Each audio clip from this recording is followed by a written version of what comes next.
براہ کرم ہماری حوصلہ افزائی کے لیے ہمارا چینل ضرور سبسکرائب کیجیے اور بیل آئیکن کو پریس کر دیجیے تاکہ ہماری ہر نئی ویڈیو آپ کو وقت پہ مل سکے۔ اعوذ باللہ من الشیطان الرجیم، بسم اللہ الرحمن الرحیم۔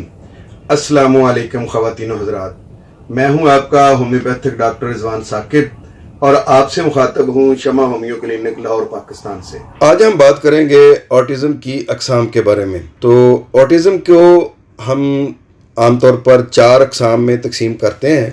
آٹزم کی ان اقسام سے پہلے اس ہر قسم کو جو ایک مرض سمجھا جاتا تھا، لیکن جب ہم نے آٹزم کو as a spectrum disorder تسلیم کر لیا تو اس کے بعد یہ تمام کے تمام امراض جو اب اس کی قسمیں مانی جاتی ہیں وہ اصل میں آٹزم کی اقسام کے نام سے جانی جاتی ہیں۔ ان میں ایک قسم جو ہے اس کو ہم اسپرجر سنڈروم کے نام سے جانتے ہیں، دوسری قسم جو ہے اس کو ہم آٹسٹک ڈس آرڈر کے نام سے جانتے ہیں، اور تیسری قسم میں ہم چائلڈ ہوڈ ڈس انٹیگریٹو ڈس آرڈر کے نام سے جانتے ہیں، ایک قسم جو ہے پروگریسو ڈیولپمنٹل ڈس آرڈر کے نام سے جانتے ہیں۔ تو ان میں سب سے عام قسم جو ہے وہ اسپرجر سنڈروم ہے۔ آٹزم کی اس قسم میں بچوں کو بات چیت کے حوالے سے کوئی مسئلہ نہیں ہوتا، وہ ذہنی قابلیت کے لحاظ سے اوس یا سے اوپر کی حد میں رہتے ہیں، ان کے رجحانات کا دائرہ کار اور مشاغل بہت محدود ہوتے ہیں، اسی وجہ سے وہ مختلف قسم کے مسائل کا شکار ہوتے ہیں۔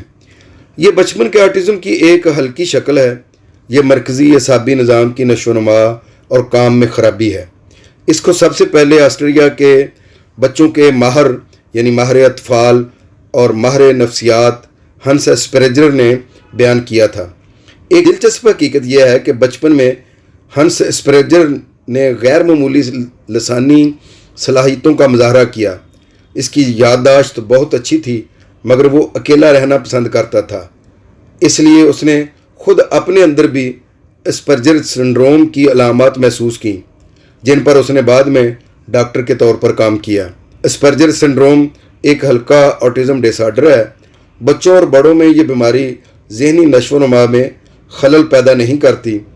اسپرجر سنڈروم والے بالغ کو اکثر انٹروورٹ سمجھا جاتا ہے، اپنی دنیا میں بند لوگ جو اپنی تمام تر توجہ صرف اپنے شوق پر مرکوز کرتے ہیں اسپرجر سنڈروم والے ہوتے ہیں۔ یاد رکھیں کہ یہ ایک اسپرجر سنڈروم کی ایسی قسم اس کی ASD کی ایک ایسی قسم ہے جس کے اندر بہت سارے ڈس آرڈر جو ہیں وہ پائے جاتے ہیں، اور اس حوالے سے اگر ہم اس کی علامات کو یہاں ڈسکس کرنا چاہیں تو بہت ساری ہیں، جیسے اس کو سماجی تعامل میں خرابی ہوتی ہے، ہمدردی کی کمی ہوتی ہے، کسی گروپ میں تعاون کرنے کی خواہش کا فقدان یا تعاون کرنے میں ناکامی ہوتی ہے، بات چیت کرنے میں دشواری ہوتی ہے، جذباتی بندھن کی تشکیل کے مسائل ہوتے ہیں، دوست بنانے میں مشکل پیدا ہوتی ہے، کم اشارے جو ہیں وہ ان میں پائے جاتے ہیں، چہرے کے محدود تاثرات پائے جاتے ہیں، آنکھ سے رابطہ نہیں کر پاتے جس کو آئی کانٹیکٹ کہتے ہیں، جسمانی فاصلہ رکھنا چاہتے ہیں، تقریر کی ان میں خرابی ہوتی ہے، یعنی سپیچ پراپر طریقے سے نہیں کر پاتے، پوشیدہ معنوں کو نہیں سمجھ پاتے، جیسے ہم کوئی بات جو ہے بٹوین دا لائن کہنا چاہیں تو اس کو وہ بچے نہیں سمجھ پاتے ہیں۔ یہ جو ہے وہ اکثر پیرنٹل بھی ہو سکتا ہے، یعنی والدین کی طرف سے بھی اس میں کچھ ہو سکتا ہے، لیکن عام طور پر یہ جو ہے وہ زچگی کی عمر جب 40 سال سے زیادہ ہو تو اس طرح کا جو ڈس آرڈر ہے وہ سامنے آتا ہے۔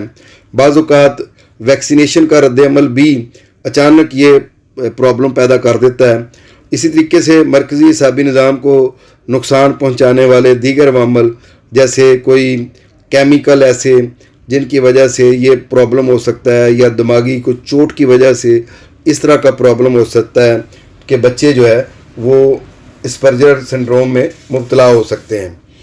تو اس کے اندر جو ہے وہ بچے مختلف قسم کی اپنے اندر جو ہے وہ چیزیں محسوس کرتے ہیں، جیسے وہ صحیح ذاتی ضمیر اپنے بارے میں جو ہے نا وہ استعمال نہیں کر پاتے ہیں، اور کبھی کبھی وہ کم نقل و حرکت کرتے ہیں اور اناڑی پن دکھاتے ہیں، اور بعض اوقات ایک فیلڈ میں بچے اپنے آپ کو تنگ محسوس کرتے ہیں، لیکن دوسرے فیلڈ میں ان کی دلچسپی بہت زیادہ ہوتی ہے۔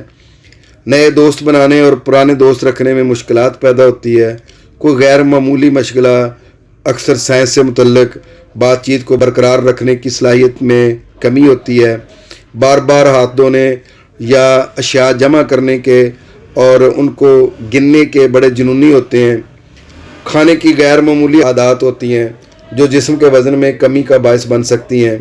بعض بچوں میں جارحیت پائی جاتی ہے، اور اسپرجر سنڈروم کے ساتھ بالغ افراد مختلف قسم کے حالات کا شکار ہو سکتے ہیں، جیسے ڈپریشن، بے چینی، شیزوفرینیا، سادگی، انفرادیت۔ یہ ساری چیزیں اسپرجر سنڈروم میں پائی جاتی ہیں یا ان میں سے کوئی علامت پائی جا سکتی ہے۔ دیگر آٹزم اسپیکٹرم ڈس آرڈر کی طرح اسپرجر سنڈروم زندگی بھر کی حالت ہے۔ یہ جوانی میں سب سے زیادہ نظر آتا ہے۔ بعد میں جیسے جیسے شخصیت کی نشو و نما ہوتی ہے، علامات اپنی شکل بدل سکتی ہیں، اکثر مکمل طور پر بھی غائب ہو جاتی ہیں۔ اسپرجر سنڈروم اسکول شروع ہونے سے پہلے شاذ و نادر ہی پہچانا جاتا ہے۔ صرف سیکھنے میں مشکلات اور ساتھیوں کے ساتھ تعلقات قائم کرنے میں مشکلات ہی ہمیں تشخیص میں مدد دیتی ہیں۔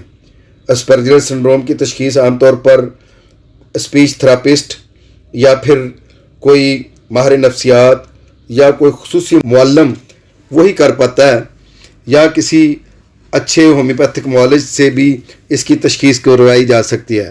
اسپرجر سنڈروم کا شکار افراد جب سوتے اور آرام کرتے ہیں، اگر وہ اس دوران میں وزنی کمبل کا استعمال کریں تو اپنی بہت ساری علامات پر قابو پا سکتے ہیں۔ اب جو ASD کی یا آٹزم کی دوسری ہماری قسم ہے وہ ہے آرٹسٹک ڈس آرڈر۔ یہ 3 سال سے کم عمر کے بچوں میں اکثر جو ہے نظر آتا ہے، کیونکہ وہ باہمی بات چیت اور کھیلنے کے حوالے سے اپنے مسائل کا اظہار کرتے ہیں یا ان میں کو یہ مسائل پائے جاتے ہیں ان کے اندر۔ تو ایسے لوگ جو ہیں یا ایسے بچے جو ہیں وہ آرٹسٹک ڈس آرڈر کی مد میں آتے ہیں۔ زیادہ تر لوگ جب لفظ آٹزم سنتے ہیں تو اس سے یہی قسم ان کی ہوتی ہے جسے ہم آرٹسٹک ڈس آرڈر کہتے ہیں۔ اور اس کے ساتھ تیسری قسم جو ہے ASD کی وہ ہے چائلڈہڈ ڈس انٹیگریٹو ڈس آرڈر۔ ان بچوں کی نشو و نما کم و بیش 2 سال تک نارمل انداز میں ہوتی ہے، لیکن اس کے بعد ان کے باہمی رابطوں اور سماجی اہلیتوں میں کمی بیشی دیکھنے میں آتی ہے۔ پہلی 2 اقسام میں بچہ تو توجہ مرکوز کر دیتا ہے، لیکن سکون سے بیٹھ سکتا ہے یا ہر وقت متحرک رہتا ہے۔ اس کے لیے سکون سے بیٹھنا مشکل ہوتا ہے۔ اگر بچے میں دونوں اقسام کی علامات ہیں تو وہ مشترکہ قسم سے تعلق رکھتا ہے، اور یہی وہ مشترکہ قسم ہے جو یہ تیسری قسم ہے جس کو ہم چائلڈہڈ ڈس انٹیگریٹو ڈس آرڈر کے نام سے جانتے ہیں۔ اور چوتھی قسم جس کو ہم پروگریسو ڈیولپمنٹل ڈس آرڈر کہتے ہیں، ان بچوں میں سماجی اور باہمی روابط کے فقدان جیسے آرٹسٹک رجحان پائے جاتے ہیں جو آٹزم کی قسم۔ اور اس کے علاوہ ڈاکٹر جب اس کو یہ پتہ نہیں چلتا کہ جو 3 قسمیں میں نے آپ کو بتائی ہیں ان میں سے بچے میں کون سی قسم ہے، تو وہ بچے کو اس قسم میں ڈال دیتا ہے جسے ہم پروگریسو ڈیولپمنٹل ڈس آرڈر کہتے ہیں۔ تو یہ 4 اقسام ہیں جو ASD کی عام طور پر جانی جاتی ہیں۔ میں نے ان کا ڈیٹیل کے ساتھ آپ کو تعارف کروا دیا ہے۔ اب میں اگلی ویڈیو میں آپ کو ڈیٹیل سے بتاؤں گا کہ آٹزم یا آٹزم اسپیکٹرم ڈس آرڈر کی وجوہات یا کازز کیا ہیں۔ بہت شکریہ، اللہ حافظ۔ شمع ہومیو کلینک اب آن لائن چیک اپ کی سہولت بھی فراہم کر رہا ہے۔ دنیا کے کسی بھی کونے سے اب آپ گھر بیٹھے کسی بھی مرض کے بارے میں آڈیو اور ویڈیو کال کے ذریعے مشورہ کر سکتے ہیں۔ مزید معلومات کے لیے رابطہ کیجیے 0303 7578 803 0303 7578 803۔